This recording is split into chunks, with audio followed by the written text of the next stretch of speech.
অনেক স্টুডেন্টরাই আমাকে জিজ্ঞেস করেছেন যে এই নেটটা আমরা কেন ব্যবহার করি। তো এই নেটটা ব্যবহার কিন্তু এটা কিন্তু ট্রান্সপারেন্ট একটা কালার, কোনোভাবে এটাতে কোনো বোঝা যাবে না যে আপনি এখানে নেট দিয়েছেন।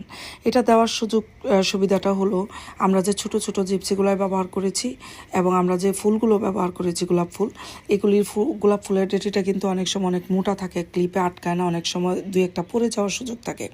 তো আমরা যদি এভাবে হালকা হালকা করে ফুলগুলো দেওয়ার পর দেখেন নিচে গ্যাপ ছিল, ওই গ্যাপটাও কিন্তু আমরা নেটের মাধ্যমে চাপায় দিতে পারতেছি। তো ফুলগুলো যদি এলোমেলো হয়, যদি নেট দিয়ে আপনি চাপ দিয়ে দেন, ফুলগুলো একদম সেটিং থাকবে, সুন্দর থাকবে। তো আপনারা এইভাবে ফুলগুলো দিয়ে নিতে পারেন যারা করতে চান। আর যারা অল্প ফুল আছে তারা পাপড়িগুলো পুরোপুরি খুলে নেটের ভিতরে রেখে পাতলা করে উপরে ওইভাবে বসায় দিতে পারেন। ওই ভিডিওটাও আমার ইয়াতে আছে, ইউটিউব চ্যানেলে আছে, টিউটোরিয়ালটা, ওইটা দেখে নিতে পারেন।